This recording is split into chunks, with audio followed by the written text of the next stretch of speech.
Welcome to the Tech Panel. 1, 2, 3, 4. The podcast where tech minds meet. Oh, hey, before we get started today, don't forget to subscribe and ring that bell. Welcome to the Tech Panel. I'm your host, Arvin. And I'm Sarah Bowers, and today we're diving into the practical side of AI with Bart Puszko, founder and CEO of Blue Seas AI Consulting. Bart operates on a model of advise, consult, and deliver, ensuring AI isn't just hype, but a real tool businesses can leverage. We're also exploring why AI is mostly built for businesses. Why isn't AI being used for managed personal data like legal documentation, insurance renewals, and banking? Why that market doesn't exist yet, and how to potentially unlock that for everyday people. We're also going to break down the AI costs, scalability, and the strengths of the various LLMs on the market today. This and more on this episode. This is the Tech Panel. Welcome to the show, Bart. Thank you very much. Happy to be here. So talk us through a bit about who you are, what you're doing. We've done a bit of research and we found you've had a very extensive background in compliance, and it looks like a bit of security as well for some of the bigger firms around Australia. Can you walk us through a bit about your history and what you've been working on? Sure. So most of my background has been in financial crime, risk management, compliance, quality assurance, all those things that banks usually need to have. Yep. So we were usually a cost center rather than a revenue generating center. So we weren't always the most popular kid on the block. But yeah, we made sure that from a bank's perspective, if you were looking at a lot of transactions, making sure, are they suspicious? Is there anything here that needs to be looked at or escalated to the regulator? And yeah, I worked in London for some of the bigger banks and Australia as well. So it's been a great journey. I've loved every minute of it. But I've also been pivoting recently, and I love what I do now as well. Yeah. So like even anti-money laundering, I was reading about that as well. Like, it's fascinating. Yeah, look, it is a fascinating area. I mean, there are so many things that go into trying to build a case. Yep. And we worked with the Australian Federal Police and various other regulators worldwide. Sometimes something that doesn't look suspicious on the surface can actually look suspicious when you add a few elements to it. So yeah, look, it was a great journey. I loved every minute of it. And yeah, anti-money laundering, counter-terrorist financing, these days, it's even more important than maybe what it was, 20 years ago. True. And then what drove you to, I guess, start Blue Seas AI? That's a big shift, hey? Yeah. I think I moved up to the coast 4 years ago. So I spent most of my life in Melbourne, Sydney, London. But when we made the family decision to move up here with my parents and my brother, it was with the thought in mind of I'm going to have to pivot at some stage because we're not living in a big metro where I can, find a bank that needs what I can do. So over the years, I've created a management consultancy where I've been helping businesses here because what I found was businesses are really great at the technical side of things. So as a technician, so for example, if you're an accountant, you're really good at looking at numbers. Yep. If you're a plumber, you're great at doing what you need to do on the job. But on the business side, they may not have that experience. Sure. So I found what I thought was a gap where I could help. And from that consulting, we moved into AI. It's like, I guess it's what most consultants will need to move into, I think, to help, get businesses more efficient. It almost seems like if you're a consultant for a business, you will need to know how to implement AI tools, how to make that business, that company more efficient and streamline their processes. Absolutely. I think initially, if you look back 2.5 years ago before ChatGPT made a really big splash, AI was still around, but it was definitely not as prevalent as it was. And even if it was around, it was mostly for big tech-savvy companies that had a lot of money to spend.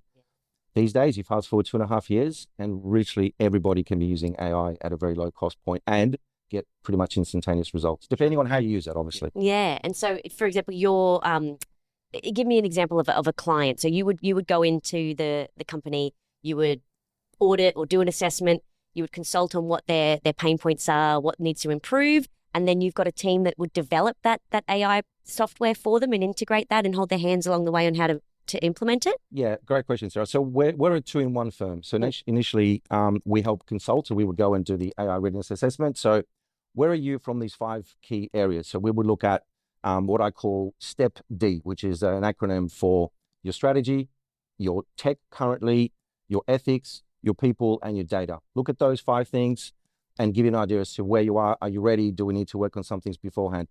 And we would start small. I'm finding a lot of my work these days is educating. It's cutting through the noise of what is essentially a really black box. How does this thing work? Is it safe? And so we try and make sure that, for example, a law firm, we're working with a potential client here, a well-known leading law firm on the Sunshine Coast that does a lot with email. And it's automating the replies. It's classifying the emails where they should go.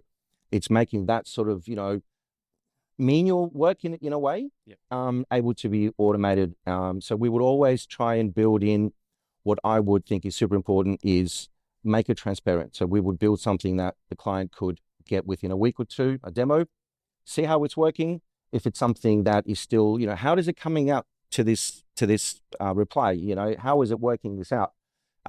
It's just helping the client be on the journey because that makes a massive difference. It builds the trust in the technology and the credibility. I've had limited experience working with some legal firms and their adoptions of seemingly inconsequential, very rudimentary technologies. I'll use the example, DocuSign. All of us know it. We use it all the time. We sign everything. But I remember when it came out, and for years, actually, they were like, you can't use DocuSign. It is not valid. It is not going to be upheld in court. This is a useless technology. It does not apply to our field. What kind of frictions are you running into with something as complex and unknown as a technology like AI across an industry? Yeah, that's a great question, Arvin. I think a lot of the questions usually come from, what can this do for me? I've heard this buzzword, I'm getting a bit of FOMO. My competitors are probably using this. Yep. Do I need to jump on board? And I'm finding that it's just breaking down that FOMO. Okay, if you want to use AI, we need to sit down and work out how we're going to use this because everything is really, really tailored. Yep. So the biggest friction points are generally around, what can this do? Is it going to impact my clients? Is it going to remove that human touch? Because as we know, we live in the 21st century where social media and a lot of tech is being used, whether good or bad. And so we're finding that even working with a potential nutritionist firm, they don't want to automate consultations with an AI, even though they could. They want to keep the human connection. So I guess the biggest friction points is, what's happening with my data? Is it going to be safe? Is it going to be used for trading and the next ChatGPT? And also, what can I get out of it? Because if I'm going to be spending money on this, what's my return on investment? Actually worth it. Yeah. And actually measuring that return on investment, how do you do that? So that's actually one of my favorite things to do because it really opens up the client's eyes as to how this technology can work. So if you imagine, let's say we're going to help you automate emails, something that's fundamentally simple. And I think every business honestly should do. It's simple, it's quick, it's cost effective, and the impact is instantaneous. So if you spend, let's say 3 or 4 hours a week replying to emails, because you get 50 website inquiries a week because your business is growing and you're getting asked about your services, your costs, quotes, you could automate that. So let's say you go from 4 or 5 hours a week, or let's say 4 hours to make it easy, and the person doing this responding is being paid $50 an hour. So it's $200 a week effectively in human labor as a dollar figure. So over a month, it's $800. And 4 hours a week, over a month is 16 hours. It's literally 2 days that you could give back. So it's a matter of calculating the dollar figure in time, but also then saying, okay, that's one part of the equation, but what are you going to do with this time? Because if you now have 16 hours, let's say 2 days, that's a lot of time that you've gained from a simple automation. And if you can use that time for direct or indirect revenue generating activities, you could say, we're bringing an extra, $2,000-3,000 a month. Yeah. So you work out that combination of the $800 and then maybe $3,000-4,000, increased sales, let's say $5,000 a month is a cumulative sort of saving. So when you put it to a client that way, it's a lot easier for them to understand this is where I could be. Yeah. And then it's a lot easier also to explain how it would work. And so I think that's key. And that does sound like quite an easy way to measure that. Like that's quite visible in terms of the hours saved and then those hours put towards, other revenue creating activities. That's kind of, that does make sense to me in terms of the ROI. Yes, and it's quite simple to do. Yeah. Anybody can do it. And I would literally start, and I keep saying this to a lot of my clients, start small. Find something that takes you 30 to 45 minutes to do, something that you either don't like doing, very menial, or you'd love to hand off to someone, but you're not sure who you can give it to. And focus on those things, and let's start small. Let's build the trust, the credibility, and then go from there. So you were talking about education. So you were talking about the main thing that you do is you go into a company and you educate them on how to use AI and all of that sort of thing. Are you then, the first steps is getting them used to using AI. For example, a product that's already out there like Copilot with emails, or a product that already exists, rather than you having to build something. Sure. Yeah. So as I mentioned before, we're a two-in-one firm. So we would come in, advise, and consult, and build that roadmap and do the AI readiness assessment. Yep. But then we would also build the solutions for you. So whether in-house or whether we would work with external collaborators. But absolutely. So for example, using this legal firm that we're hopefully going to be working with very, very shortly, we came in and said, there's a great little tool that can help you automate all of your client meetings, whether it's taking summaries of the meeting itself, creating actions, emailing it to all the participants, making it super, super smooth, and allowing you as a legal consultant to focus on the conversation with the client. And there's a couple of great tools out there. Fireflies is what I was recommending in this case. There's also otter.ai, and then there's many others as well. But absolutely off the shelf for those quick entry level, have a look, have it, dip your toe in the water, and then we can think about building something that's customized. Yeah, because there'll always be, that user, it's almost like a case study. They'll use that and they'll say, well, this worked in this, but we really would love it to do this. And we can build you something that does the best of that and the best of this, and we'll make it, specifically tailored to your needs. Exactly. Yeah. And it also works like a roadmap. If you think about automating automating meetings. So we're taking notes, we're sending them out to everybody. Everyone knows what to do by when. The next step could be, well, now we're getting all these emails. Can we think about automating them? And then you're slowly beginning to build layer upon layer of AI that is then allowing you to focus on the higher value tasks. And I guess to the point that Sarah's asking here, I guess the question, make this a little bit more pointed for you. Do you feel that your services are best leveraged early on in their experience of AI adoption, or do you feel that there's prerequisite skills that they must have? I kind of imagine you don't want anyone just going straight into a race car. You'd kind of expect them to even know how to drive a car first, right? Does anyone have experience using AI before? Or would your expectation to be when you work with these people be like, we'll take you from the ground up and teach you everything that you need to do? What does that journey look like for your average customer? For the average customer, we get inquiries from business owners who say, I have a bit of FOMO, although they won't say that directly. Yeah. They'll say, my competitors are using this and I need to make sure I'm using it. Where do I start? What they often don't know, Arvin, is that a lot of the staff are already using AI. Yeah. Because the firm doesn't have an AI policy. What can we use it for? What should we use it for? Where are the guardrails? So they'll often be a bit surprised to know that their staff are already using it in an informal capacity. And possibly putting their company's data at breach, that sort of thing, without anything in place. Yeah. Right. I mean, you may have heard recently, it was maybe a few months ago, a story of a real estate agent, I think in Sydney, who created a listing description in ChatGPT and uploaded it without realizing that there's some things at the bottom which clearly show that you've used AI to generate this, right? So, I mean, I would say we are flexible enough to know that if you're at the bottom and you're starting out and you may be using it informally, there's definitely a very easy way for you to transition into a more formal process. If you're a bigger business, 15, 20 employees, you've got a large number of moving parts, overlapping responsibilities, there's probably a more customized, version of what we can do. So I think every journey is so tailored. I haven't yet seen a product that would fit all use cases, apart from, like a, meeting note taker or something that's very, very universal. There's a lot of things out there that should be customized because everyone's got a different risk appetite. So if you're a medical center, would you want your receptionists to be uploading client or patient diagnoses into an AI? But if you're a plumber creating a quote, would you have the same risks? Probably not. No brainer. So it really depends on what it is that you're doing and what industry you're in. And speaking of risk, were you skeptical about AI, from your background in, financial security and things like that? Were you skeptical at the start, or did you see this as an opportunity to get ahead of it and make sure that those risks, were kind of thought out before going in? I've always led my life with the view of let's explore what's new. I don't often look back. I try and look forward and focus on what is out there that we could do to make our lives easier, right? And at the end of the day, we probably have 4,000 weeks on this planet.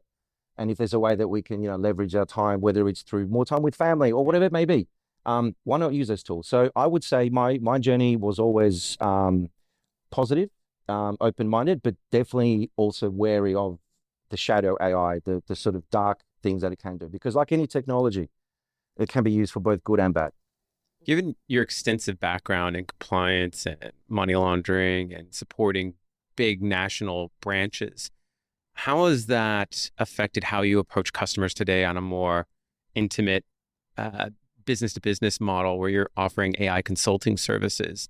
Do you approach it with that same seriousness and gravity of, I have a background in money laundering, here's some things that you should be probably wary of, or any of those other things when you start releasing these types of technologies to these businesses? Yeah, I mean, I've been lucky enough to have worked for some of the bigger banks who have really great procedures in place that have been, time tested. So everything from using continuous improvement methodologies to lean to agile to Six Sigma, all of those things that those big companies have spent money on, I've been able to learn and definitely leverage. So I would definitely be coming in with a thought of, okay, why don't we draw out your process flow? And why don't we then mark on this process flow, which has got 10 steps, which of these steps, if we get wrong, can have some serious consequences, whether regulatory or reputational damage. And let's say step 3 is one of those steps. Okay, so if we're going to overlay AI for this whole 10-step process, number 3, we've got to be super careful that this data doesn't leak, et cetera, et cetera. So definitely using a background in that sort of highly regulated industry has helped me to view both sides, but still focus on the possibilities, but always very aware of, we need to know where the guardrails are. Do you feel like, obviously in the space of, financial security and things like that, do you feel like you would love to be back working in that in terms of like AI now and the tools that could have helped you? Absolutely. I mean, the amount of days, weeks that I spent creating PowerPoint presentations for senior managers, and the amount of time I spent collating data and trying to get insights to the business units that we are quality assuring, a lot of that can be done these days very, very quickly. And then if I was to look back upon what I could now do with that time, it could be nurturing those relationships with those stakeholders rather than sitting in front of a laptop trying to work out, what's the average number of critical errors for this business unit. So definitely, I think AI can help any industry and it really can help any business. It's just a matter to what lengths would you like to go to. But I think it's such an open sort of playbook that, I can see it being used everywhere. Are you familiar with any misconceptions that businesses were not privy of, or just false predictions that AI would cause bigger problems than they provides value to the company? Are you ever surprised by short-sightedness on the company's part or education or anything like that? Yeah, I mean, I find that there are myths around AI. And my journey is demystifying this, making it really simple to understand. And the way that I try and do that is, I mean, we have clients that say, I'm not going to use AI because it's going to take over our jobs. And my answer to that is, the way that we build it, the Blue Seas AI, is we always have the human in the loop. So to give you an example, if we were to build, say, an AI receptionist that could make phone calls or follow up with leads, if the person on the other end of the phone is talking to an AI, which sounds super realistic, but if you ask it, are you an AI? We always build that ethical flexibility in there, that the AI will say, oh, I'm an AI, but I'm here to help you. Oh, and by the way, would you like me to put you through to a team member? So we're always building in that human element because we're very conscious of the fact that not everybody is as receptive to AI, but giving them the ability to say, you're in the loop, is key. Mm-hmm. Yeah. What are some other common misconceptions people have about AI? So some of the things that we've been hearing is AI can think and act like a human. The truth of the matter is that AI is really good at reading patterns, and it's super at understanding patterns and joining intricate data points. It can't think. If we want to classify that as thinking, I wouldn't say it's thinking, it's more reasoning. Mm-hmm. So basically, you give an AI all of YouTube, read, transcribe, find me the most useful videos for me as an AI consultant, it can do that. Mm-hmm. But if you wanted to have a complex social interaction with me, nuanced decision-making, emotional IQ, no, it can't do that. So I do get asked a lot, is this only for large tech companies? Is it very expensive? And the answer is it really depends on your return on investment and your impact.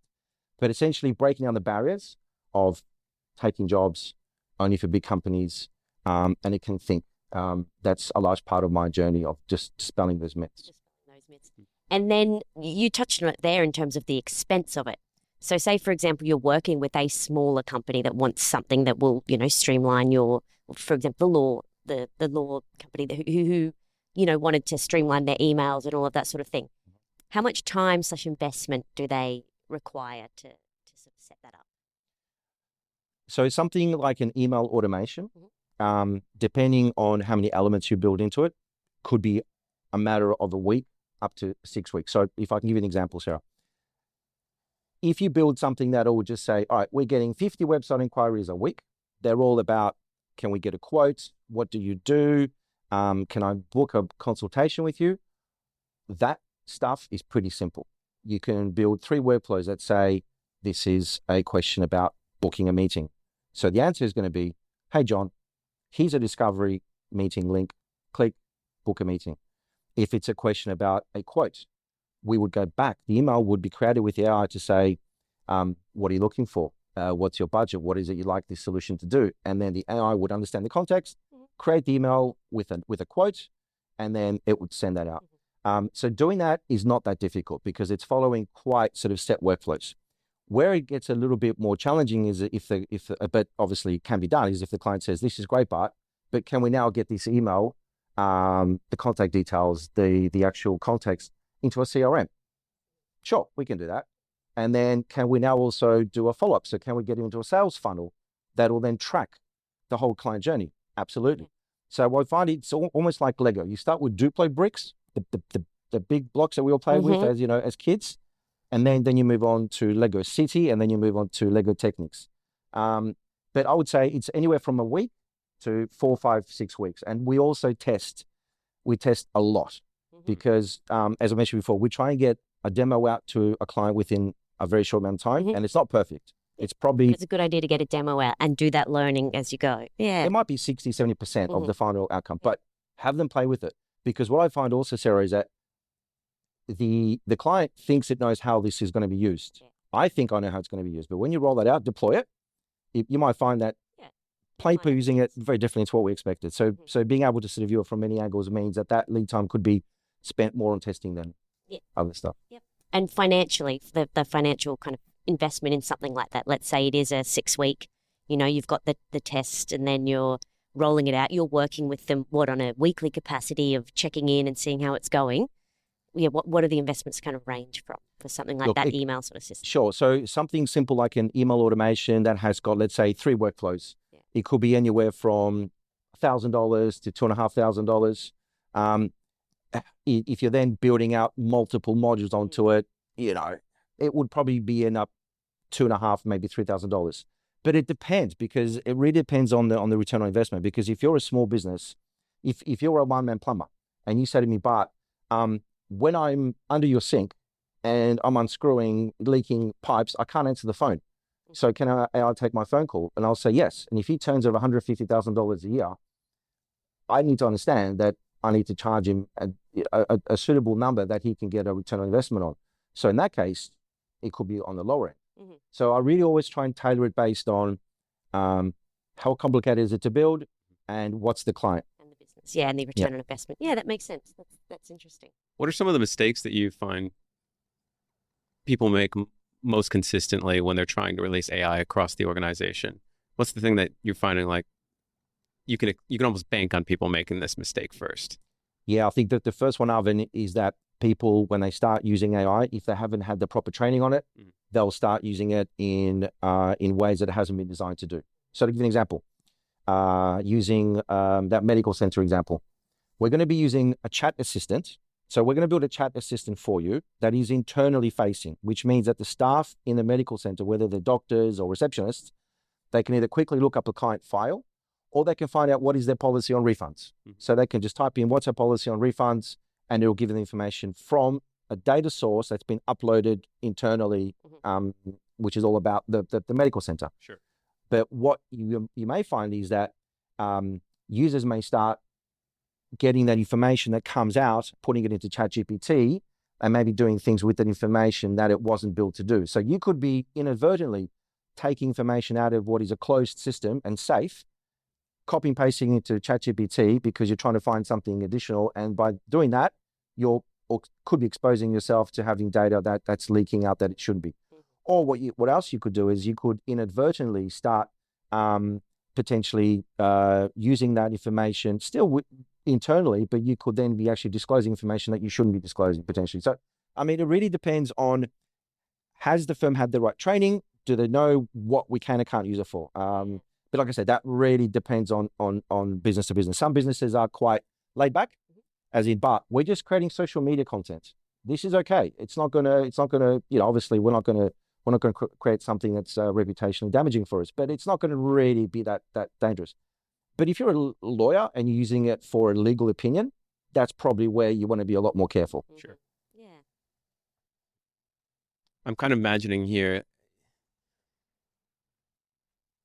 the challenges that you're describing seem to be some of the more evident ones I think people are aware of. Is there anything that you believe that people are not aware of that is a looming risk that is growing as we start to increase our usage with AI? Yes, I think people will become too dependent on AI to the point of either not doing their job in the best way because they're giving everything to AI. And people will think AI is a silver bullet. It's not. Yep. AI is a great tool and it can definitely help, but it's not a silver bullet. And I think what I'm beginning to see is that people are thinking, well, this will be able to do this, this, and this, and this. And the answer is it probably can to a large extent, but you still want to have a human in the loop because at the end of the day, it's us who are using this tool. It shouldn't be the tool using us. And I think that there's a danger of people overstepping the mark and not being able to see this is the line in the sand. We shouldn't go over it.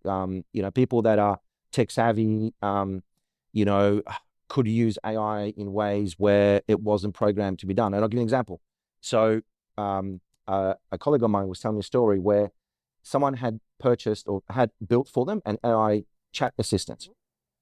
And they didn't put any safety features around it, which meant that a bad actor came along, hijacked that chat assistant, took it to a different domain name, and started using it for free. And the reason that happened was because you need to be able to build little safeguards in place. Say, if this chat assistant is sitting on www.techpanel.com, it'll work. Yep. But if you take it off to another domain, it's going to stop working. And another example is if you try and copy and paste the whole of Britannica or Encyclopedia Britannica into a chat that you've got on your chat assistant, unless you've got safeguards in place, it'll read that whole encyclopedia and it'll cost you a fortune in tokens. So you need to be able to put little safeguards in place that will say, okay, if a user asks me something that's more than 4 or 5 sentences long, I'm going to ask them to make it more succinct. Sure. So using those simple things will always be able to obviously help as well.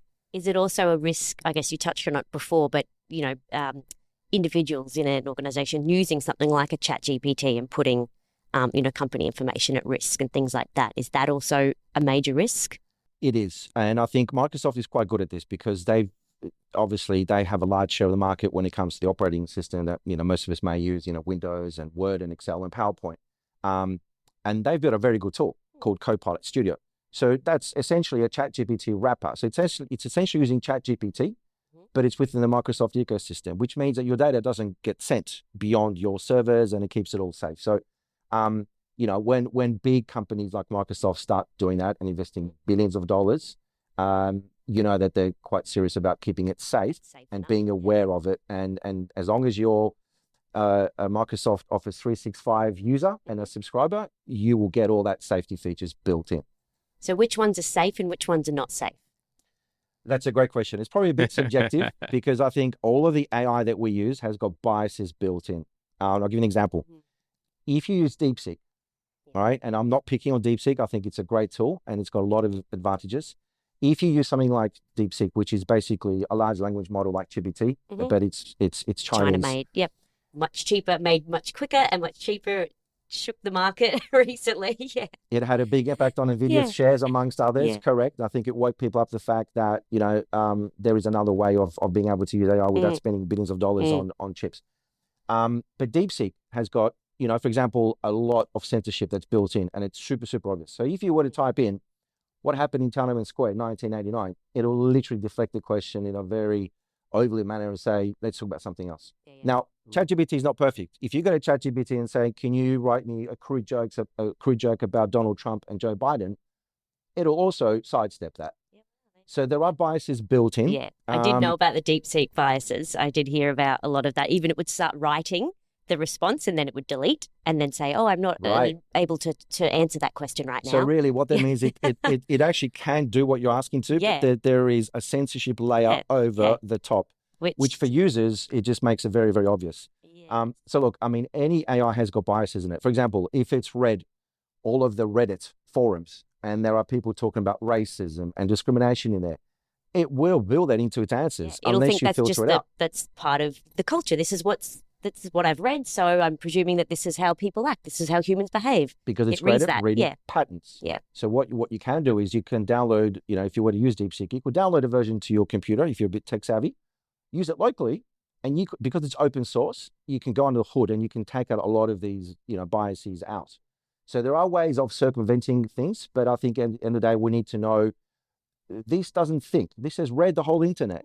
And now we've run out of data for it to feed on, and we're actually synthesizing data because this next generation of models needs to have more and more and more data. So we're actually creating fake data for it to learn from. So this is why I think people need to be aware. We just need to be a little bit mindful of, this is a really cool tool, but let's think about some of the consequences of using it in the wrong way. And be aware, it's not always going to give you the answer you want because it is generative, right? It's making it up. There's obviously always going to be the misinformation because it's not always accurate. There's the bias built in. Is there anything else that people should be looking out for in using some of these open source AIs? So I think open source is great because it allows you, if you're tech savvy, to take it apart block by block and build something that you're looking for, which it could be a really customized AI that will do one thing superbly well. But the other things that I think people need to be aware of is obviously data privacy is huge. Governance. How are you using this? What are you putting in there? Are you aware of where it's going?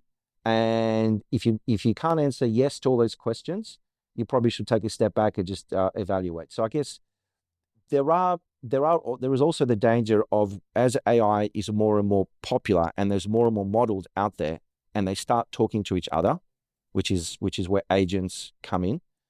And I'll give you an example in a second. When they start talking to each other, it can almost shuffle us humans out of the loop. Because if think about this as an example, you could build a law firm that's AI based. So you could have an AI receptionist that is trained on being able to forward the call to the relevant AI lawyer. And you could have a bank of agents that are AI lawyers. You could have a specialist in IP law. You could have a specialist in contract law. Got a question coming So in. much you do. Thank you. We'll get to that in a minute. Yeah, we'll We'll hold get off. to that We'll in hold a off. minute. We've got a question that's just popped in, but yes, continue Sure. on. So I love this concept. You carry on. So if you have this AI law firm, right? So you have an AI lawyer that is superbly trained in contract law. It's read every precedent, every case. It knows the strategies that lawyers use to circumvent or to win cases. Same for an IP lawyer, family law.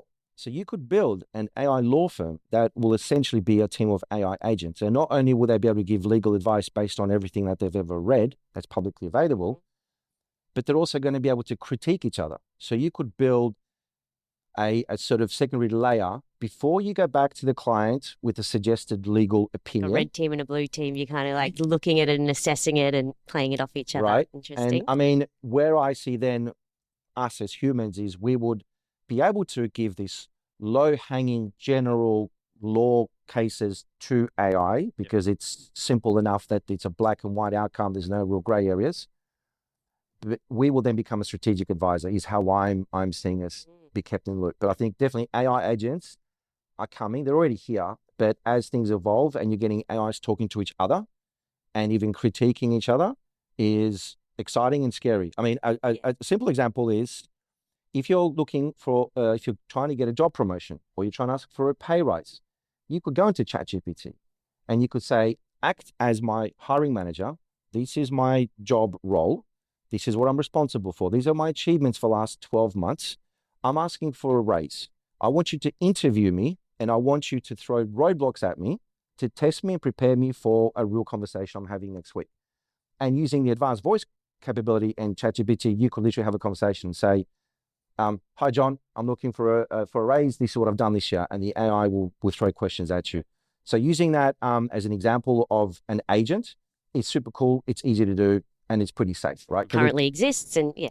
Right. But it's just when you start chaining them together, that we need to be aware of where it's all going. Yeah, I'm always thinking, who's fact checking it? Who's the fact checker on that? Are they, I kind of wonder as well, like using that example about the lawyers, what's stopping me and how much do you think it would cost me? Let's say hypothetically, historically what I do, if I need legal advice, I need to go to a lawyer. And it may cost anywhere from $20,000 to $30,000 to get something as simple as, what are things people do? A prenup. Let's say they wanted a prenup. Doctors might charge you, I don't know, I haven't had one, but $30,000 for this.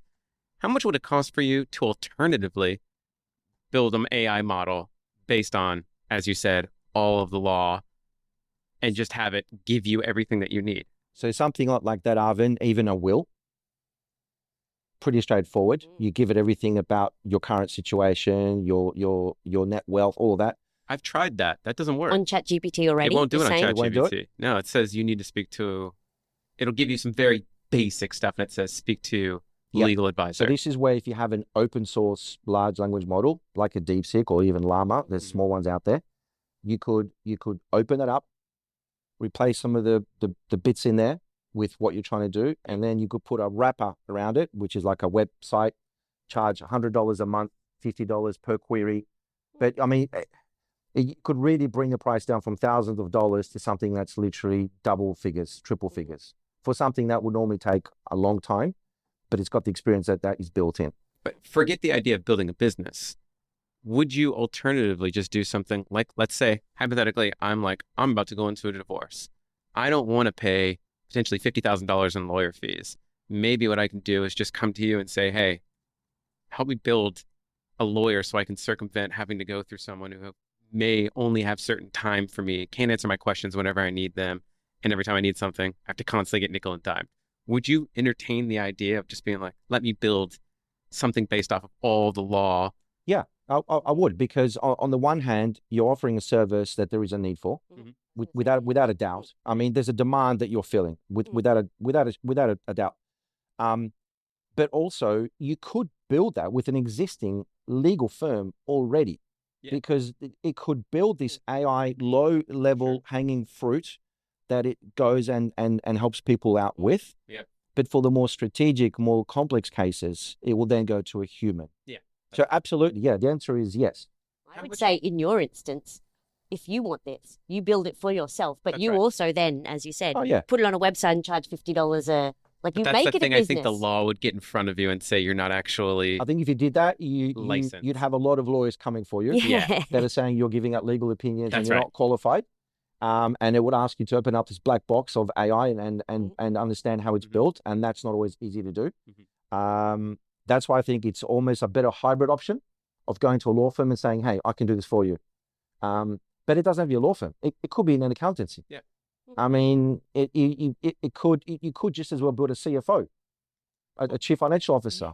You could build a strategic advisor for a large solar firm that is trying to expand from Brisbane into Melbourne or Sydney. And you could ask it to say, if we bring down the number of solar panels that we purchase from this supplier and start purchasing it from this supplier, what are some of the likely outcomes for us in 3, 4, 5 years' time? There's lots of things you can do with that. Yeah. And on that note, if you're building these people, these replacements almost in the business, sure, you've still got that human touch, that human element, but they might have more time on their hands to do something else for the business. What do you think are the skills that employees will need for the future if AI will be taking a lot of these menial tasks and whatnot? I think definitely the human connection. I can envisage emotional intelligence. Do you think that is going to be like a big skill that's needed? People skills. Definitely. I think what it's going to get to, Sarah, is that AI is going to be so prevalent in every industry. People are going to be sick of AI, and they're going to just say, I want to talk to a person. It's like social media almost. Like people are kind of going, I'm sick of that, pulling away now. I want face-to-face connection again. Yeah. So I think there will actually be a niche in the future where us humans are doing something that we're doing now, but we're doing it again in the future, and people are coming to us because they don't want to talk to a machine or a robot. I can definitely see that happening. Yeah. I think people will get sick of the efficiency era. Like I'm already almost like, how more efficient do we have to get? I want to selfishly come back to that thing I was talking about before. I want to use another example. Maybe it's a bit more personal. Haven't really wants to sort his legal issues out. Well, there's so many other ideas I'm thinking You've about always here, got right? something. Let's use the example of a visa. If you wanted to get PR or something, right? You usually go to like a lawyer and you say, I need to file for it. And they're like, no worries, $20,000 and we'll follow your paperwork so you can get your citizenship. And on the end of this, you just find out, oh crap, they're really just making me do all of this stuff on my own anyways, but I still have to fork out $20K. Would you say it is more cost effective to build the system through yourself? Maybe $5,000, $10,000, where instead of going to someone to just file paperwork for me, I can just put all the documents that need to get filled out and upload all of my historical documents in there, and it just does this stuff for me. You need to know that step. Okay. Yeah, so large language models are what says on the tin, language models. So we're talking ChatGPT, Google Gemini, Copilot. They're really good at understanding language. Less so with numbers, all right? So for something that requires understanding legal precedents, migration laws, visa types. So government knowledge that is usually probably not maybe public knowledge, or their little systems, that would be tricky, do you think? You could definitely do what you're suggesting. Yeah. I think where you'll find roadblocks, Arvin, is where you'll get a case that's complicated enough that it's got a lot of moving parts. And in that case, the AI may not have enough training data, because you won't find everything online. Unless you're doing this day to day and you're dealing with the government agencies and you know that the time frames, you know what they're going to ask for if you ask this question. Unless you know some of those, I guess, niche areas, I think you could build an AI that will get you 80% of the way. Which for a proof of concept or a minimum viable product could be more than enough. Sure. And you could even team up with an existing migration engine, which you would feed these complex cases to for a cut. I guess what I'm getting at here is I think maybe there's a unique opportunity that people are not considering, maybe even yourself.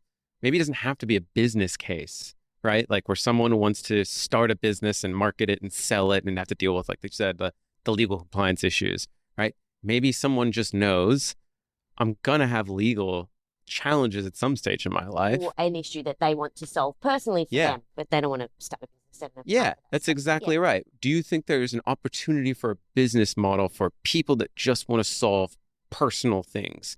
Maybe perfect one for me would be like, what if I just want to create one that just learned everything about me? It knows my social security. It's got all my birthday. It's got all my travel history. It's got all my vaccinations. And I'm just like, if I ever need something and I got a document I need to fill out by the government says, these are all the things you need to know, I could just paste that document in there and say, fill this out. You could. It's almost like having a second brain that walks around like that with you. agentic AI. Isn't that sort of what they're working towards? Having that assistant that is as personalized for you. Yeah.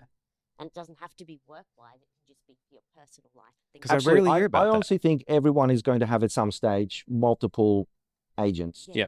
And I'll give you an example. At the moment, and this is very new technology and it's still super buggy, but ChatGPT or OpenAI has this tool called Operator, which essentially you could write, I'd like you to book me a flight to Melbourne next Saturday morning between 9 and 10 a.m. I like an aisle seat. I don't want to pay more than $350, and I like a vegetarian meal. And it'll literally, you'll see it going to the Qantas website, the Webjet website, or Jetstar. You will see it comparing prices, and you have to be logged into those websites for it to obviously be authenticated by you. But it'll go ahead and book it for you, which is super cool. So if you can imagine looking for a house, you don't have to go through listings upon listings. You could get an AI to literally say, this is specifically what I'm looking for. And as it looks through the photos of the listings, you could say, this lounge room is too small for what you're looking for. So don't even bother looking at that house next Saturday. Save your time. And it can really narrow down a lot of what you're doing. But if you haven't, imagine you've got that intern that's sitting next to you.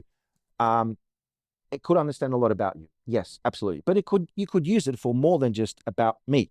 You could use it to say, I'm in a stage of my life where I want to move from here to here, whether that's personal, career, financial, family, whatever it may be. What can you help me with? What have others done in my field that has helped them? or has stopped them from reaching their goals? Is it a limiting belief I have, or is it a limiting technical skill set? And it can help you understand that, and it can help you create, a roadmap or brainstorming to help you get to where you want to be. So there's so many use cases for this. I'll give you an example.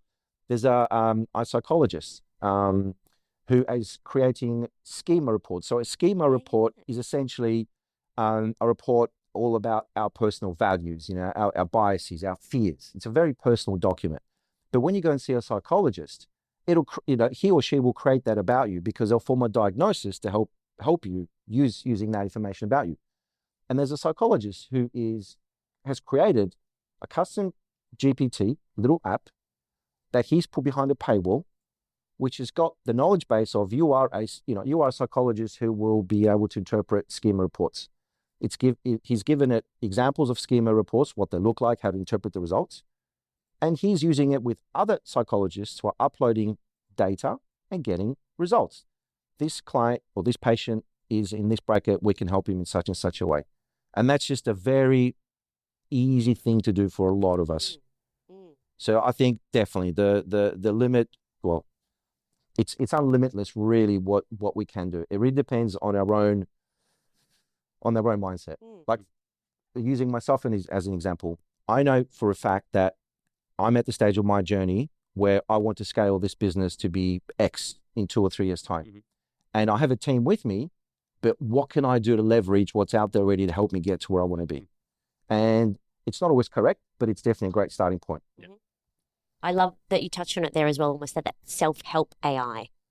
I think that's a really interesting sort of area in terms of the personal development. Yeah, a lot of people are using it for, efficiencies and business and, cutting down my time in emails and just making life that little bit easier. But I think there's got to be something with that self-help and that mental health sort of aspect, because that's such a huge problem that everyone's facing. There's a really interesting movie.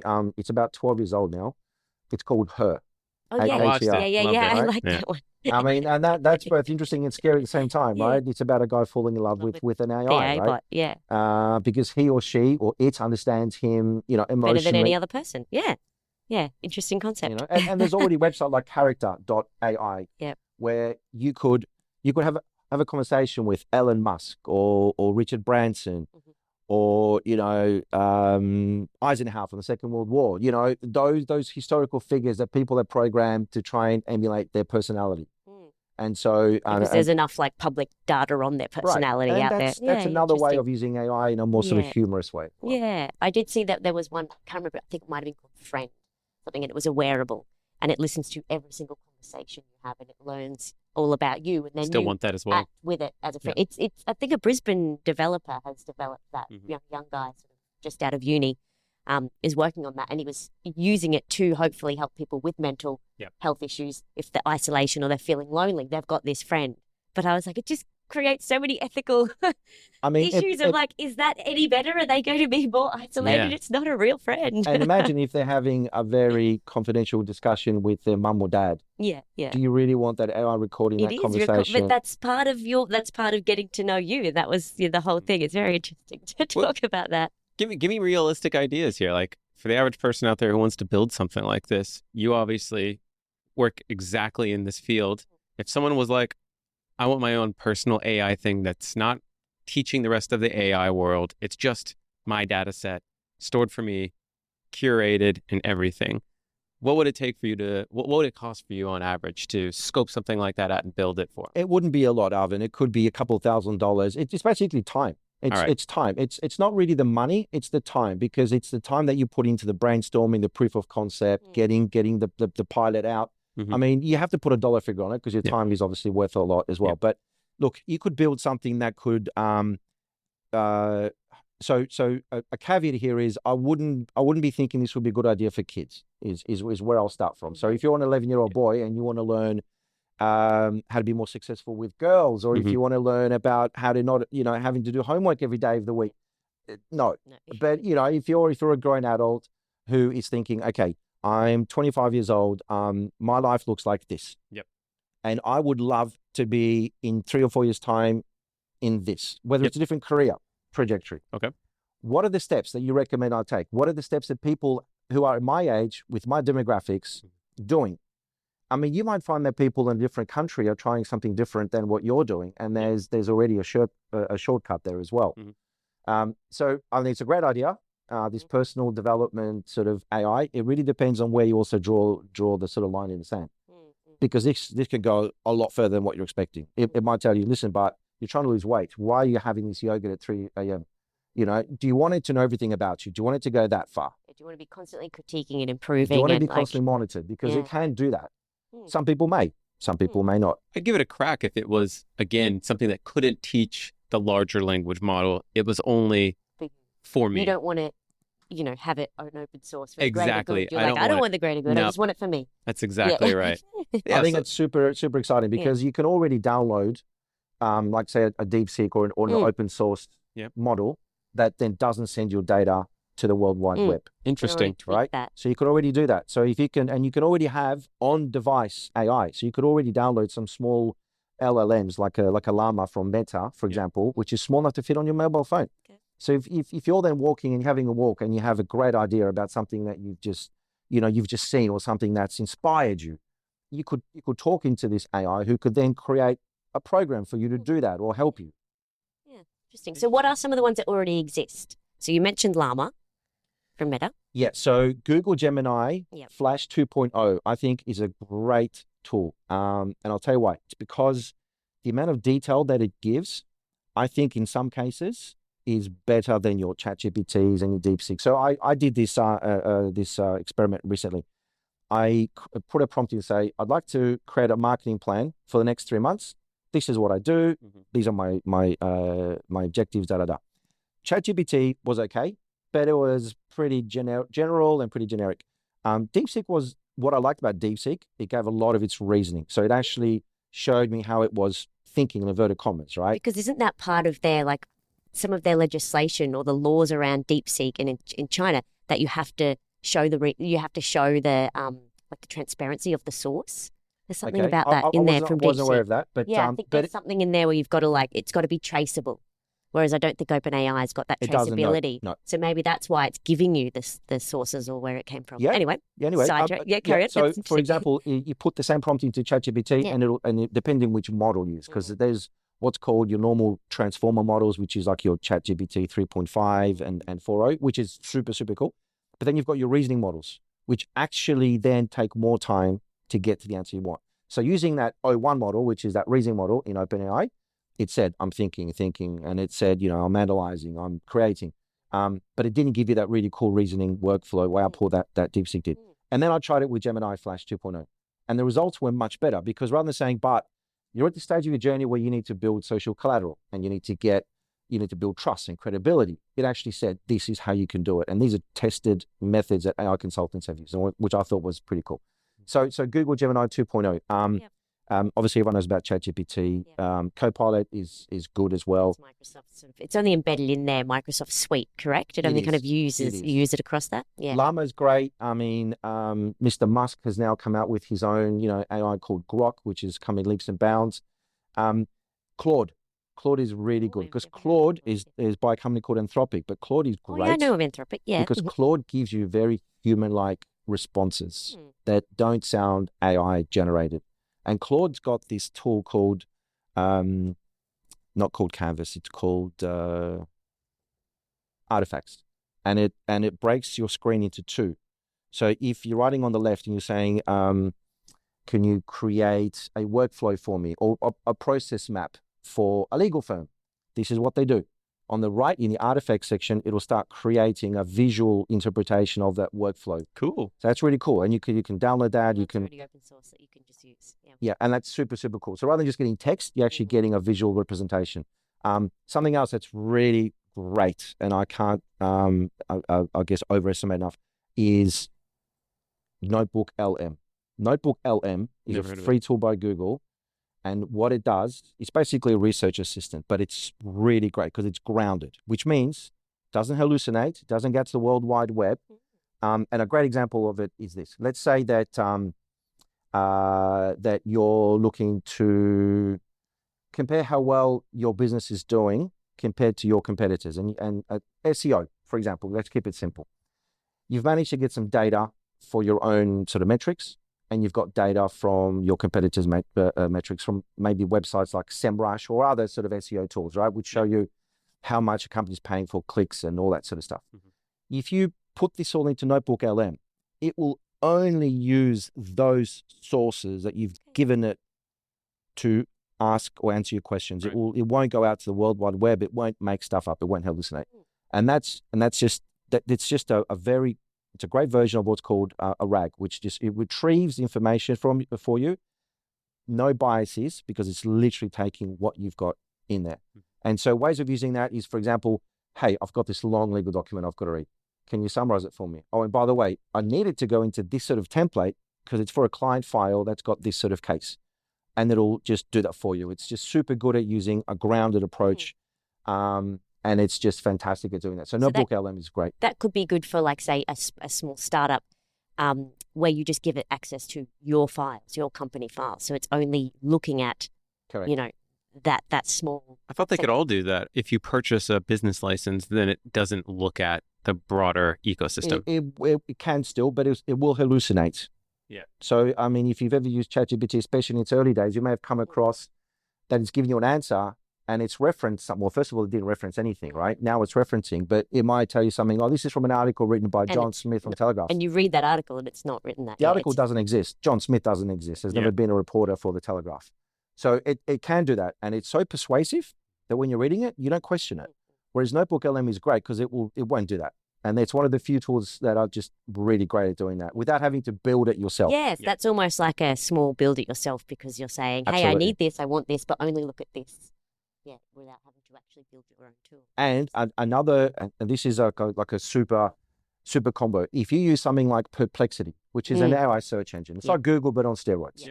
Okay, if you use Perplexity to give you the right primary sources of data, so government sources, council, whatever it is that you're looking for, and you put that into Notebook LM, and then you get Notebook LM to interpret the results for you, that's just a super strong combination of getting the best data and getting a really good interpretation of it. So I like that. That's really cool. That I is love really that good. list. That's so good. Yeah. That's and so helpful. You could use it for building that personal AI. Yeah. Go to Perplexity, get it to give you some ideas on how to do that, put into Notebook LM, and then start brainstorming.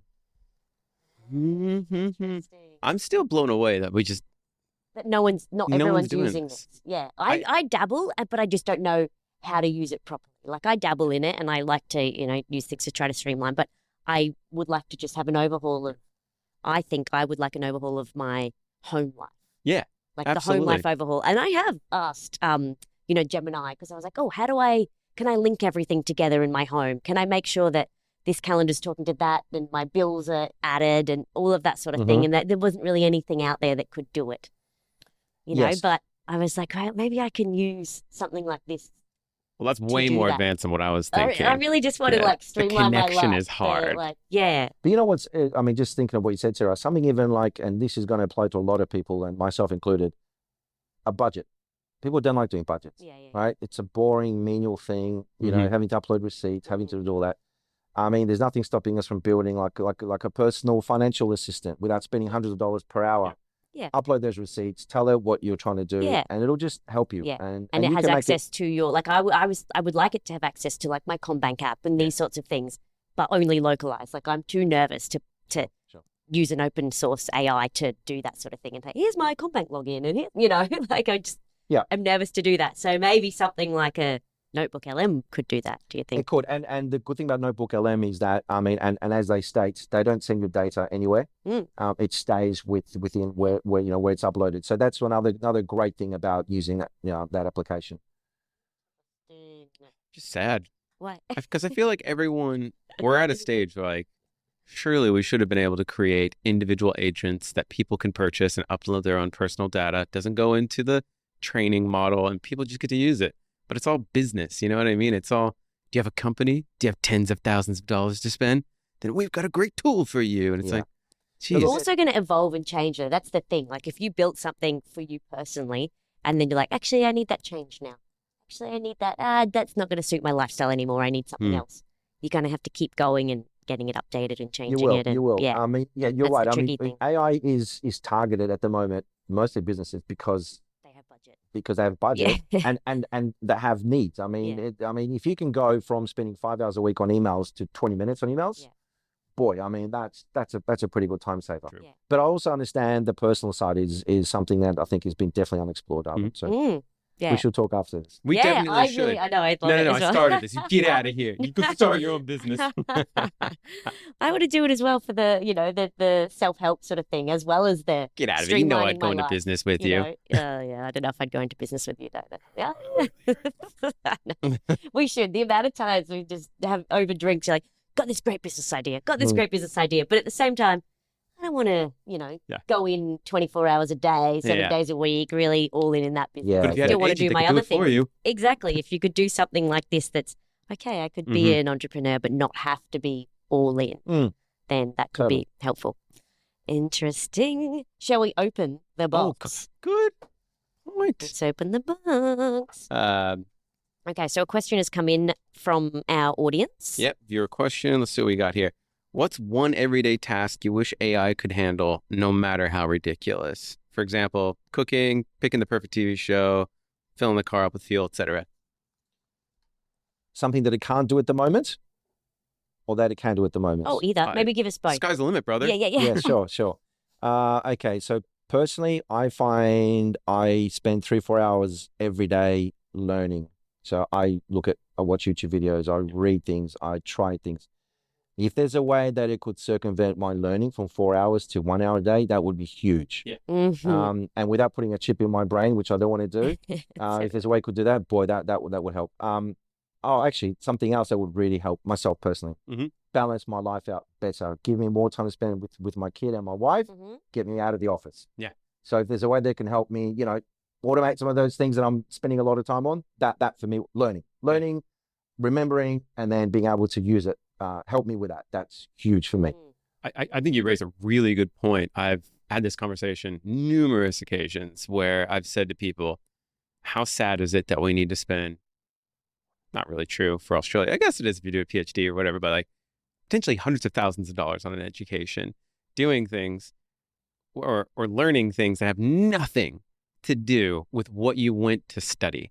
You ever get those little courses on the side? They're like, you have a 4-year degree. And I'm like, surely I could do this in like 2, but you've got a 4-year degree because you need to learn all these other things on the side that have nothing to do with what you want to specialize in, right? Or just like gatekeeping. Like, I want to be a chef, but I don't want to be just a regular chef. I want to be a Michelin star chef. Teach me the skills. Okay, we'll spend thousands upon thousands of dollars and years going to special courses that have long lines and blah, blah, blah. This is the kind of technology where they should be able to just leverage all of that countless hours and There is. thousands of documents. So if you've come across something, Arvin, called HeyGen or Synthesia, Nope. which are basically they're a great tool for having an avatar of yourself. Yep. If you wanted to, or pick from one of hundreds and thousands and adding a voice to it. Okay. Building a course, as an example, building a course for becoming a Michelin star chef in 12 months' time. What? So you could actually you could use Perplexity to find you the best ways, the quickest shortcuts to become a Michelin star chef. Okay. Use Notebook LM to create a roadmap for you and create a course content for you, maybe breaking into 10 modules and specific recipes to cook and all that sort of stuff. And then create a course based on that in HeyGen or Synthesia, which you could roll out to whoever would be an aspiring chef. So HeyGen or Synthesia is just the system that teaches you stuff in a video format, but Perplexity is the way you source the information. So Perplexity is about sourcing. Build it in Notebook is Notebook. about interpreting and creating like course content in 10 modules and the outcomes and the Roadmap. learnings. I like the idea of the wording of roadmap. That would kind of and plan that out HeyGen for you. is just like a content management system. So you would use it to deliver it to your audience. So it would have like an avatar there. Yep. You could be having on screen, recipes that you're currently involved in, or things to avoid with sharp knives or whatever it may be. And if you ever update your content, you don't have to re-record it. You don't have to fix filler words. You just literally say, "I'd like you to replace module 3, which is an old recipe. No one's making brownies anymore. We now want to make chocolate cake." That's the big thing. replace that content with this content, and it'll just do it. I'm doing that immediately. That's the most exciting piece of software I've heard of in probably a couple months. All right. I'm holding you to I have an wanna try issue what with you the cook. Yeah, yeah. shortcuts. I have like a moral work ethic issue with the shortcuts. It's not a Like shortcut. I have a the moral. 80,000 hours to perfect something. Mhm. Like there is something in that. I'm And saying there's the life lessons you learn along the way and the resilience and the, and it's like, shortcut it, just do it. Did you go to university? No, I didn't. Ah! I didn't. I learned on the job. So That's I'm all exactly about right. like work ethic, That's learning what I on the mean. job, adapting. But that's what it's something like I took the you got to sometimes do the hard tasks or take the long road, like take the challenging, difficult route. Like I think there is like there's psychology about that. I think sometimes that is. I think if you're a good young, way to learn. if you're a growing, I guess. growing, maturing young adult, Yeah. 100% agree. Do the hard yards, build the character, build resilience, Yeah. make That's right. mistakes, get up, do it again. But I think, if you're mid-20s, 30, and if you can accelerate something that you really want to do and you're passionate about, That's Yes, exactly right. accelerate it. Yeah, I am always trying to accelerate and trying to, Yeah. move forward. But I just to skip the steps. Something about it just but you don't have gets to. me. You don't have to skip Yeah, the yeah. Sarah. Yeah, you just do you could just do them in a very short It's amount of shorter. time. Yeah, You're yeah. not necessarily skipping. Well, I do. I do like listening to the shortened down versions of audiobooks and things like that because Right. I'm like I can't read that whole book. I don't have time, so I'll just listen to the shortened version of it, or I'll just get my knowledge in bite-sized pieces and that sort of thing. So I am on the same train. And you know with what? that. I reckon that there is so much tech out there that our time could be used in so many different ways. We are just overwhelmed with all this stuff Yeah. coming We really out, are. right? Yeah. If there's a way to sort of see through that noise, whether it's using AI or using, the audiobook summaries or becoming a Michelin star chef in a year's time rather than 5 or 6, Yeah. why not? Do it. But and then the moral, I guess, issue there as well, or the ethical issue as well, is what do you do with that spare time? It would be great if you spend it with your family and friends. It's that what balance means to you. Like as long as you're, saving time somewhere but using it for good. This is an example, and this is a business example that translates into a personal example. So there's a potential client that we're talking to that the operations manager there is she's so overwhelmed with everything that she needs to do that she spends her weekends doing the social media, doing Google reviews, all of those things, right? And she said to me, if we can automate this, I can spend time with my kids. I mean, how do you put a price on that? You can't. I mean, that's huge. I couldn't agree more. More. I think there's tons of ways. I'm going to beat this chef analogy to trim the fat. Love it. And just improve our lives. Improvement is that's it. Yeah, I am all for that. I think surprisingly, like Wikipedia is the example I want to leverage here, right? It's non-for-profit, as far as I recall. Like it relies on donations from people. It's an online encyclopedia that teaches you all these things, but it's photos, very dated photos in most examples, and text, right? It's one of my favorite ever resources that was ever designed for the internet, and I have a strong suspicion it won't be here in a couple more years because AI is going to decimate that arena. Like, why would I go to this area and have to read a whole article when I can specifically ask, I'm looking for this particular area, educate me on that, right? I just think someone needs to be thinking more about how do we create the next version of Wikipedia, which is just education. And it should be a resource that's available to everyone out there. And maybe we can all continue the mission of building collectively on it for free.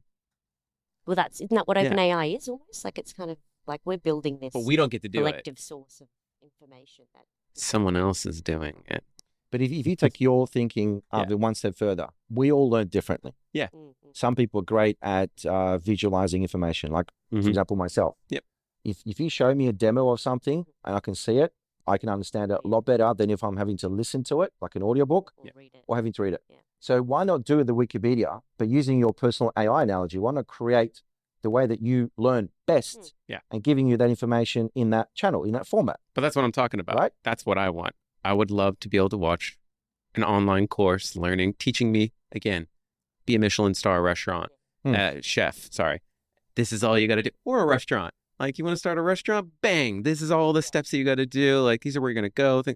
There's so many cool things that we can do with these technologies. Yeah, like the Super cool. potential is like limitless, as you say. Limitless. And it is exciting. I get so excited about the potential. Same. Because I get excited about what's already here that I don't even know about You yet. know what? We're almost how you could limited use by it. our own human brain. Yeah, Yeah, we are. Okay, yeah. Do you know what I mean? Like if you have limiting beliefs, I can't do this, then well, you'll Yeah. never do it, right? Yeah. So we've definitely talked about the potential of it and you know where it could go. What are the I guess what's the downside of it, of AI, and what are the risks or the major, like the harm that can happen?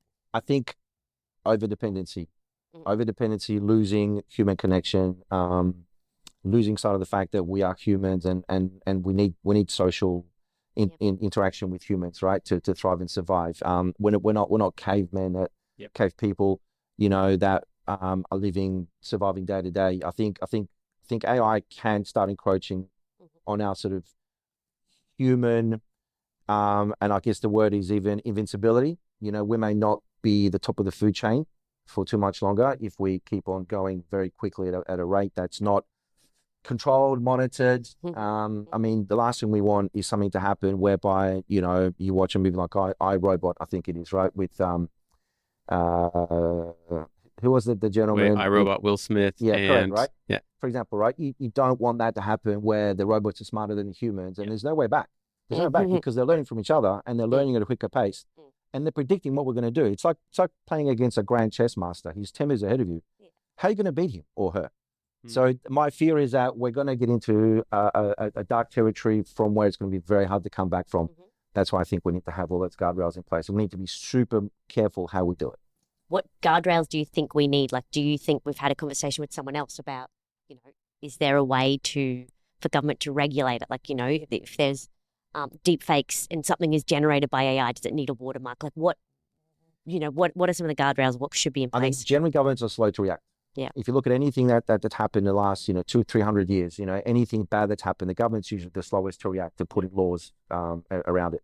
I think it should come intrinsically from the developers, to be honest. So we need to have almost like a global AI policy. Like a committee, almost like a bigger, Yeah, almost like a UN, if you want to use that sort of analogy, right? Where you get the best brains in the world who know how these things work behind the black box theory, who have built them. They're all mathematicians, very smart people.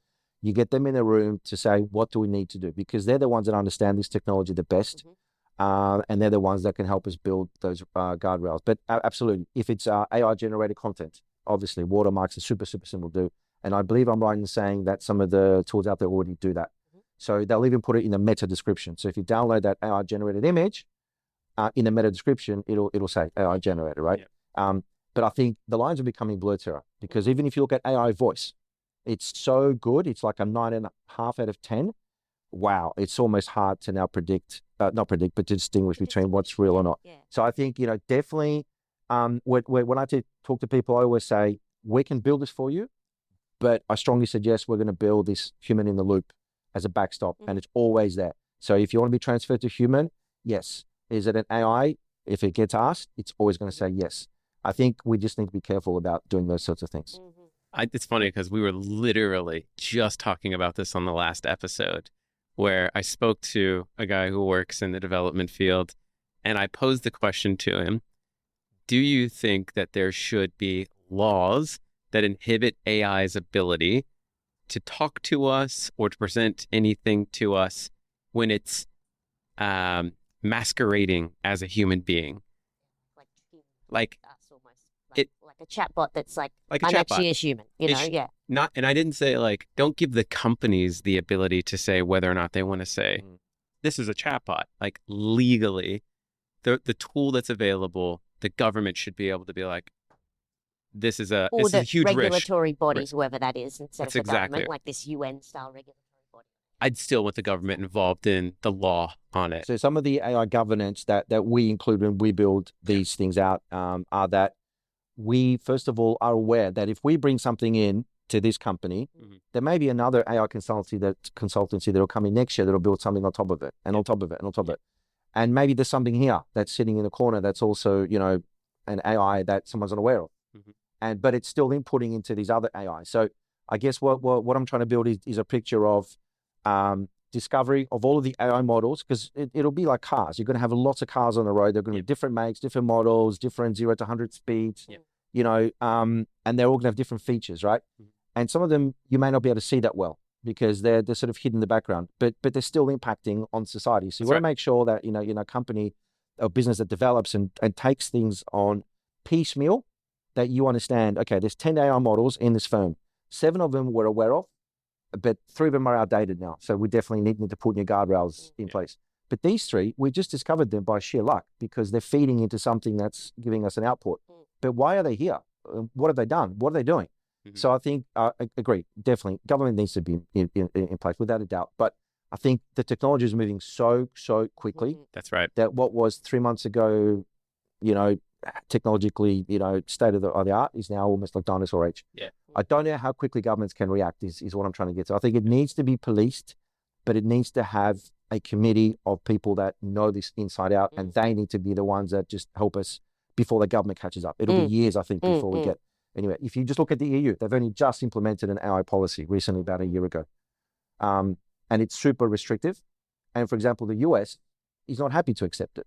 And they said, well, we're not going to do it that way because you're restricting innovation. And we're sort of in a little bit of a you can call it what you want, versus China. You know, it's a race. It's an arms race. Right? Yeah. So we're in the US, I'm not going to be adhering to your EU policies that you're trying to sort of throw at it. So I think, you know, we need to have almost a global approach to it. Easy to say, hard to do. Yeah. Was OpenAI supposed to be like this not-for-profit, greater good sort of knowledge sharing organization? Like, weren't they supposed to be the sort of, you know, we are going to be that regulatory body. We're going to be that.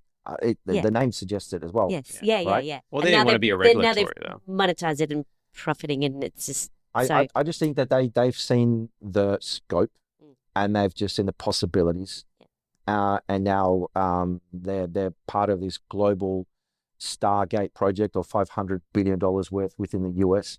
I think look, I mean, I don't want to sound controversial, but I think, you know, they had a very good mandate to start off with, and it sort of changed into a profit making down the line.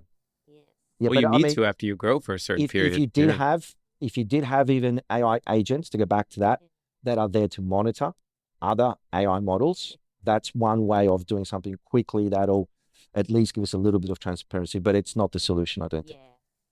And I can see you're not convinced by that either. I don't know. I just feel like pessimist. No, I just feel like if you've got an AI agent, like, who's to say that AI agent isn't corrupt and they're like not doing their job? Who's to say a human being is? I know exactly, but that's why if you have a delegate of people from different areas, have a delegate they of different usually keep agents. each other accountable and whatnot. I don't know. That's kind of a theory. Well, it's like Meta now saying, "Hey, we're not having fact checkers anymore." Yeah. You know, we're just going to fact check ourselves. It's like, how is this? I just feel like the easy way to do that would be to employ agents from different companies with competing interests, right? If they are all able to audit at once, now you have a system where they're all looking at facts. Yeah. They all have competing interests, so they wouldn't want one to get an edge. It's like the delicate. It's like the, you know. But they're like not that, limited by human capacity to make errors like we do or be corrupt. And it's probably the quickest way to do, because by the time governments come agree on a round to policy and come round to it, right? And then elect all the officials. It sounds so annoying. Trump would have definitely shaved a little bit off the top of that department. He would. And look, and the fact it's, like I said, it's moving so quickly. It's so hard to put a line in the sand because the wave comes along and washes it out, and you're starting again from scratch. So the sooner the better, which is, like I said, what we do at Blue Seas AI is just make sure we're always telling clients, this is what it's good for. This is what you shouldn't use it for. Be aware of it. Education is always a number one with anything new. Number one. And prevention is better than cure, right? Yep. And having those guardrails in place, I love that. And I definitely think that there needs to be more of that in terms of at the speed of which it's growing. It feels like AI education probably should be one of those things that parents should be taking on as a responsibility to educate themselves so they can begin educating their children. Because no one else is going to educate these kids. They're going to have to find out like we did when we were younger, when we had the internet, just by doing. And that was a messy, highly gray area when we grew up with the internet. Like, there was no rules back then. So there's no rules right now with GPT. It's almost like if you were to have your first cigarette behind the school shed Yeah. Your parents would probably want you to have it with them or your first beer or whatnot. That's right. Yeah. So if you're going to be using ChatGPT for homework, Mhm. you probably want your parents to be aware of what you're doing because, you know, my son's 11.5 years old and there's no way in the world that he'll be using anything that's AI related for homework. Yeah. You know, he's at the age where he needs to learn Yeah. That's right. and it's got to come, you know, intrinsically in hard work and, you know, whatever it may be, tantrums. Yeah. You're not using AI because that's not what it's there for. So 100% agree. Parents, Yeah. social media is the same, right? Yeah, exactly the same. I was about to use the social media example of, you know. I'm sadly just thinking right now, we're going to lose a generation of people who worked their hardest to never have anything to do with technology. And I just think they're not going to be able to grow into a world where you can just skirt around this stuff anymore. This is just going to become too big. Are you saying like the off-gridders, the people that just want to like avoid technology altogether? Is that what you're talking about? Or Not off-gridders, that's a bit more extreme, but like people that are like, just like parents, they're like, I don't care about technology. That's just not my thing. Like, you can't do that anymore. Like, if you're raising it's part kids of life. today, You have to know about you it. gotta you've know got to what's have a basic happening knowledge. now. Yeah. Yeah, it's too risky out there right now to just play dumb And raising children. I think, you know, even if those kids grow up and they leave the household and they leave the roost, they're going to be thrown into this world where all of this is BAU, it's business as usual. Yeah, Yeah. that's exactly right. Mm. Yeah. Well, we are definitely at time. You want to ask the question, Sarah? Oh, well, we've already answered it. I guess the question that we always ask each guest is, what is the one piece of, I guess, software or technology that you couldn't live without, either in business or personal? You could give us both. I mean, you've listed a great amount, but what for you personally, what couldn't you live without? So I think for me, it's more of an approach. It's not necessarily a bit of code or software because there's so many things out there. No, we need a piece of technology for this question. All right, No, you do both. Do both. Tell us the. Yeah. Okay, I will. So, the approach that I've taken from day one of building Blue Seas AI was to make sure that it's systemized without me being a key dependency, which is super important because through my background of working for these large organizations, at various approval processes, there are key dependencies and there are roadblocks of people that just aren't there to do what they need to do when you need them to do so. So I built this company to say, right, as it's scaling and as my time becomes more and more limited, it's got to be able to do things on its own. Yeah. So an example of where technology comes in is a CRM. So I wasn't able to find something out there that did what I wanted it to do. So I built something from scratch in Airtable. And Airtable is basically like a really cool Excel on steroids, which just helps you connect with other bits of apps. So yeah, building a CRM basically allows me that if someone goes to my website, they use my chat assistant and they interact with it, takes their name, their email address, goes into the CRM, creates a follow-up for me, creates a summary of what they said, and I can quickly just go, all right, today's Monday, these 3 people were on the chat assistant yesterday, they're asking about this. Yeah. And I can either pick up the phone and already the introduction is more sort of personalized because I know a bit more about them, or I can send them a quick email. They don't know exactly what it is they're looking for. And it just circumvents that sort of initial, roadblock to my staff not being able to do what they need to do. That's awesome. Yeah, I love that. And if something comes through at night or any time of the day, that kind of helps if you were scaling globally as well. Like that's just perfect. And a perfect use case for this, and I was talking to a real estate agent about this. If someone's watching maths, right, and they've got their laptop out, they're looking at houses because they want to buy a house on the Sunshine Coast, right? And they find 3 or 4 houses. Obviously, they're not going to call the agent. It's 7:30 p.m. at night. But if they had a chat assistant, it could book an open or a meeting with the real estate agent. It could also give you a lot of information about the house potentially that you may not have, available. But it just circumvents the amount of touch points, I guess, and just allows you to have a better customer experience. Love that. Love it. Amazing. I could chat to you all day. Seriously, this has Honestly, been really fun. We'd love to have you on again another day for more chats because we just went off on tangents and I've got so many questions, but I love it, love it, love it. And I love the practical knowledge that you're sharing with us as well. So I really appreciate, listing, some of the applications out there that we can use and the amount that you've shared with us is really appreciated. I loved it. I'm definitely looking to HeyGen immediately, and I'm going to look at it with Notebook LM. Notebook LM. And then in a year's time, we'll show you what Arvin and I have created. Yeah, that's exactly and it'll right. probably be very helpful for everyone. I'll be pitching it back to you. Do you need a personal assistant? I have a feeling that you'll invite us over for your Michelin star dinner. Yeah. Also, I'm waiting for this dinner as well. Oh, Arvin in the kitchen, you're so messy. He uses like every single pot and pan, and I'm like, God damn it, Arvin. What do you mean? We're not. No one makes food and thinks to themselves like, "Oh, it's just gonna be an amazing clean kitchen." You don't care. You're a customer Yeah, at I this guess restaurant. so. Just Okay. eat the food. Anyway, I'll eat it. I'll eat there, but I won't be cleaning up. Yeah, Sounds none good. at all. Bart, Anyway, but absolute awesome. pleasure. Thank you so much for joining us on the tech Thank you, panel, Sarah. and we hope to chat to you soon. Thank you. Thank Cheers. you, Alvin. Great to be here. Cheers, mate. Megan, don't forget to subscribe and hit that bell, and we'll see you in the next episode. Thanks for tuning in to the Tech Panel. If you like what you heard, make sure to subscribe on YouTube and follow us on TikTok, Instagram, Facebook, and LinkedIn to stay connected. A big thank you to our major sponsor, TraffTrack, for powering today's episode, and join us again on the next episode of the Tech Panel, where tech minds meet.